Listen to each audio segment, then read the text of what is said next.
And hopefully I am live. Of course, you have to set up this new encoder software with YouTube, so first time I've ever done it, so it's still new to me. They make everything so convoluted now. Now I am live, so even if I wasn't talking originally, then hopefully you can hear me now. Yes, now I do see myself across the platform, so now I'm mirrored, so looks like it actually is working. Hope you guys are having a great start to your Memorial Day holiday.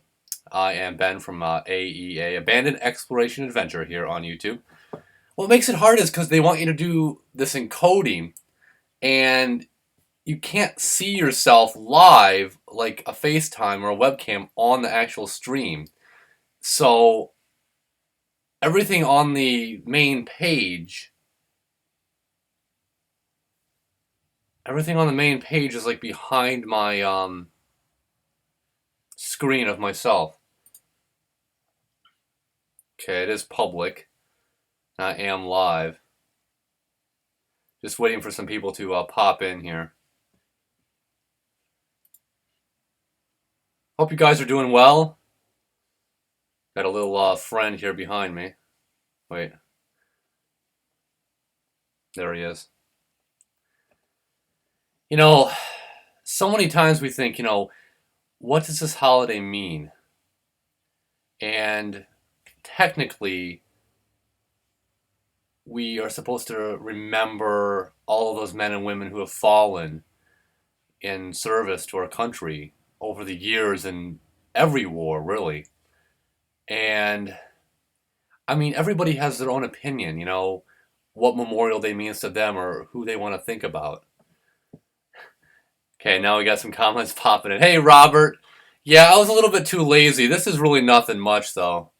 A few weeks back, it was way more. Hey, Crystal, how's it going? Fireball1, hello.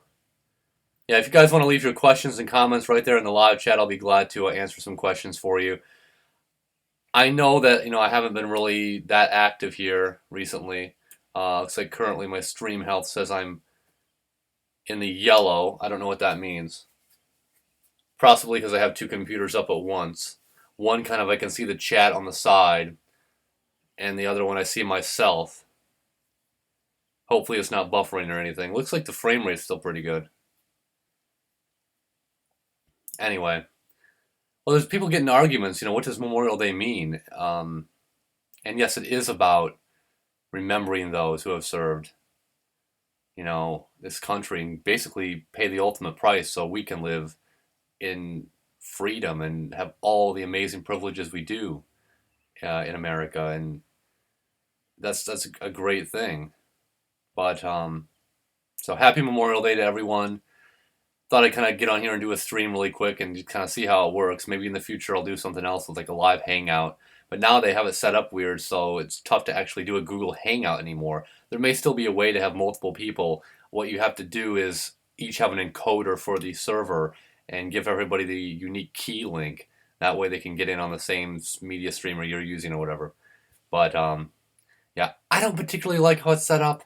It makes it a little bit tough as a one-person crew because you kind of have to watch everything and you can't focus on actually what you're talking about to the audience.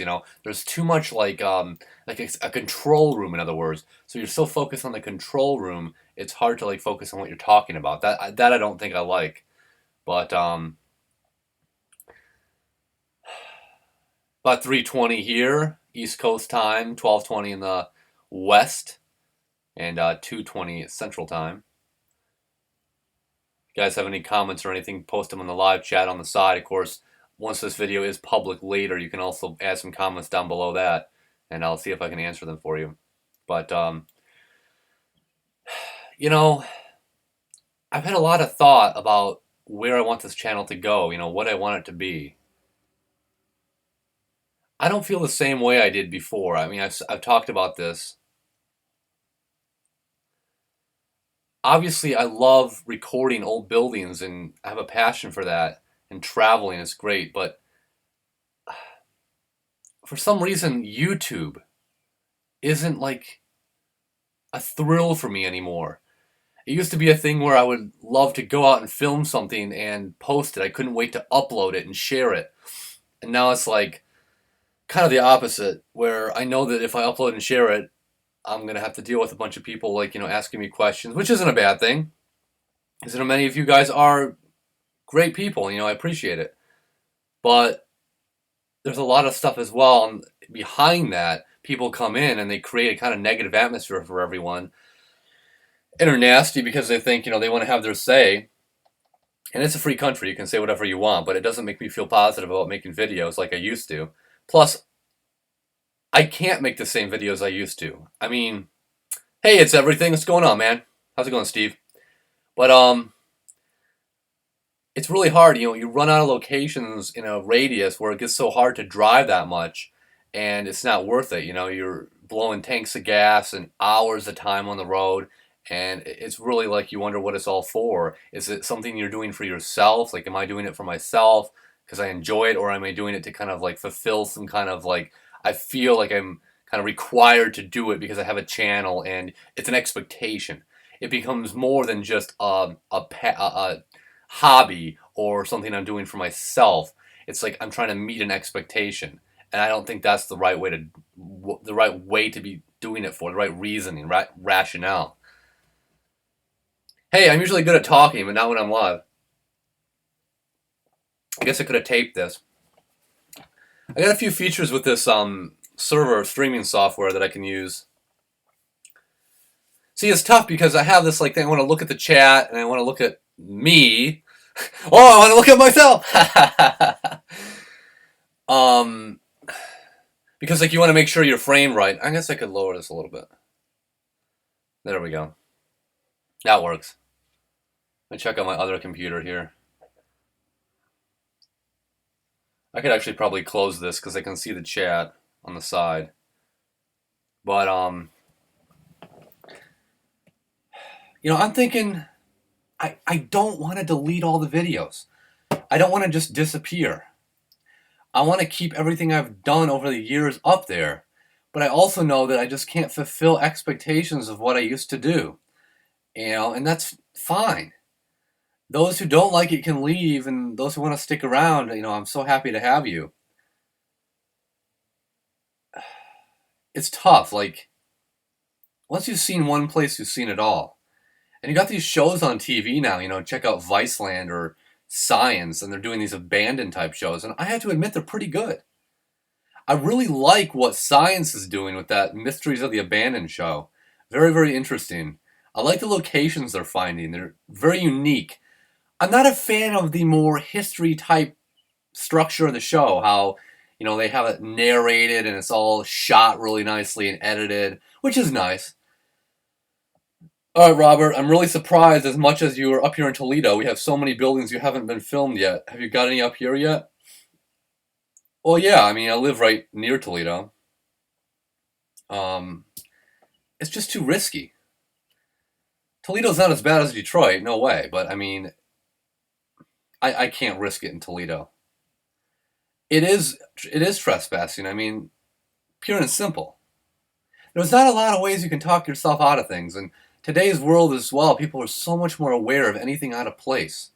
They look for anything they can to call the police about, and because there's so many people out there vandalizing things and being disrespectful to the buildings, you got these kids out there not very mature enough to understand what's right and wrong, and you become the same as them. In other words, you are looked at just as kind of immature and potentially liable, and it's an insurance risk. I mean, if the person who owned the building wouldn't want you to go through it with permission, he definitely wouldn't want you to go through it without permission. And it's like you could just take a risk. It's a gamble, but nobody wants to get in trouble. It's not worth the trouble for the reward. I can enjoy it just as much looking at it, driving by, and seeing it than actually filming it and sharing it and having to really go all the way, go inside and potentially, get exposed to that danger and getting caught, which I don't need. But Robert, I agree. I mean, there are a lot in Toledo, and a lot of people have done them. There's great videos out there. I'm more toward, south of North Baltimore, BG area, and I've done a lot of the houses, the farmhouses and stuff up there, around here. And I've done a lot in Toledo, but not recently. Because I really don't feel like the drive, like the kind of the spark, the desire to go out and do it. But I'm upset where there are so many out there today, and I went over this so many times. Here it is, the 26th of February, the 26th of May, and, and you know, I've seen so many online doing videos. Abandon this, exploration that. Take a look at the channel names. How much more original can you get? Exploring with Joe, exploring with Kevin, exploring with Caleb, exploring with Mike, exploring with Pete, exploring with Richard, exploring with Keith, exploring with Kyle. I mean, it's just ludicrous. Can somebody come up with a better name? But half of these people have seen others do videos, and they're basically copycats. And I'm glad they're doing a video and getting out of their house and doing something, but they're putting themselves at extreme unnecessary risk because they just don't know what they're doing. I'm not claiming to be an expert. I never have. You know, like, I just was a guy who one day in 2009 was intrigued by the unknown, by what was. And I've always driven by something and thought, what's actually inside? Like, you see it from a distance. I always wanted to bring something from a distance up close. Somebody who can have their questions answered. What lives inside an abandoned relic? What stories can it tell? Bring it to life.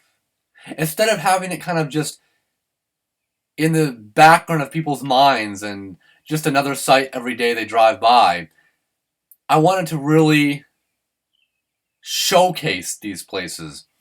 And that doesn't necessarily mean it's right, because they're someone else's property. See? I mean, that's the thing I struggle with so much. You know, Jason from Abandoned SC is one of my best friends. Him and I have both struggled with this.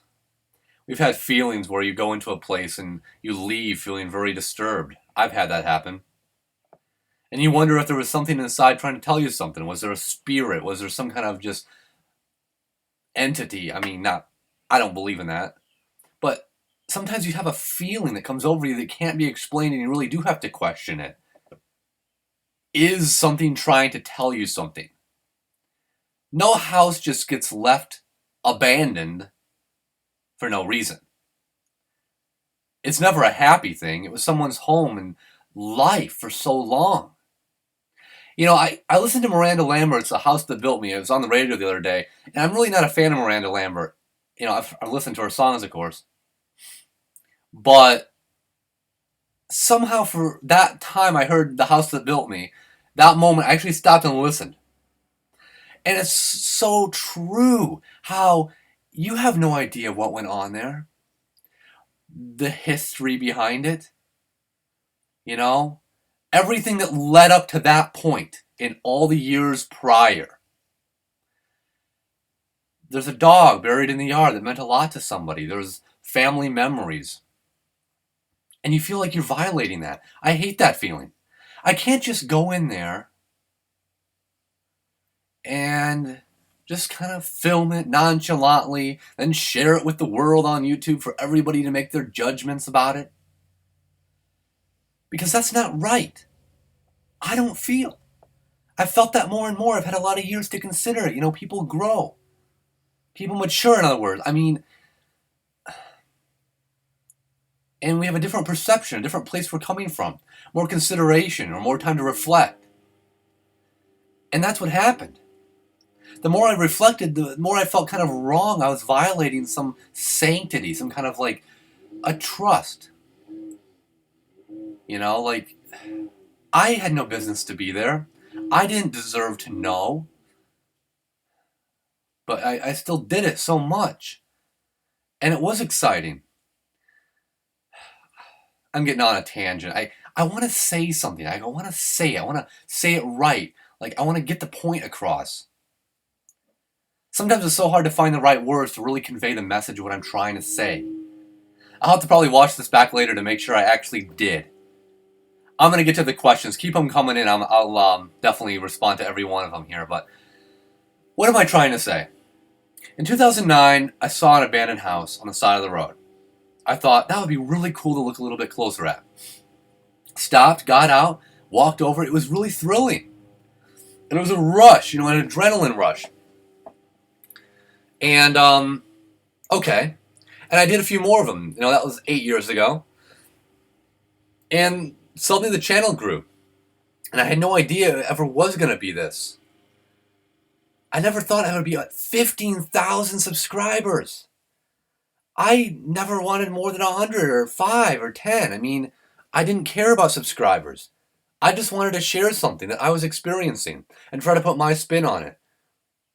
I didn't need anything else. And then it kind of just blew up from there. I started doing more. I met people. I went out and got better cameras and traveled farther and kept on trying to get that rush again. Try to capture that original feeling, the one that was so amazing because it was an adrenaline rush.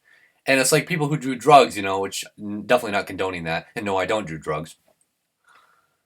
Now, not to say the same for him. Seems like, wait a minute.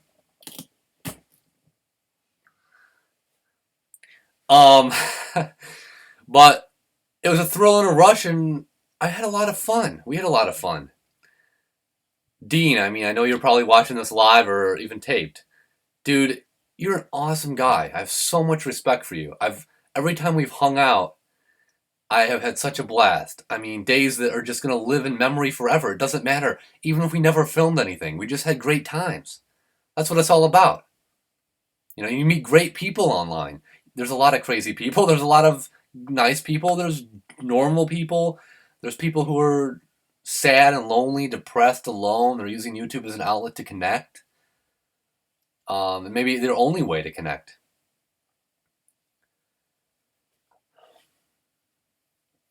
I'm so glad to have been able to share everything with you.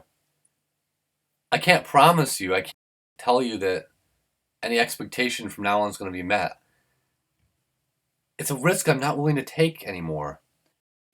Especially places that are so dangerous and highly exposed.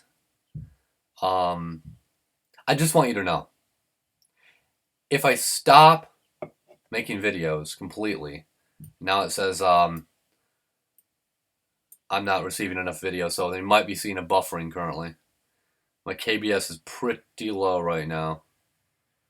Hopefully it kicks back. That's an issue with YouTube. They need to have a much better server because my internet's good. Definitely having some frame rate issues right now. So I'm just going to kind of wait for the stream help to get better. Hopefully you can still hear me. At least it does notify me that it is.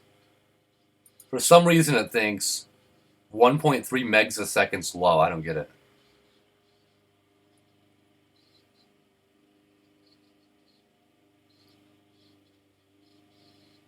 Frame rate's all over the place.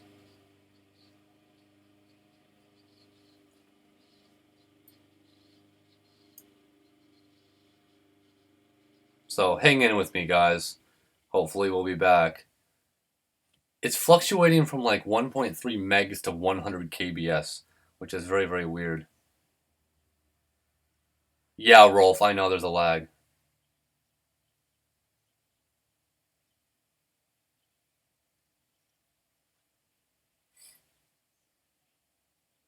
Alright, video is cut out completely. Now it's coming back. That's what we learn, it's a learning experience. Though it's definitely not a fun experience when the video doesn't want to load. This is a moment for all the trolls to be happy. Let's see if it comes back here.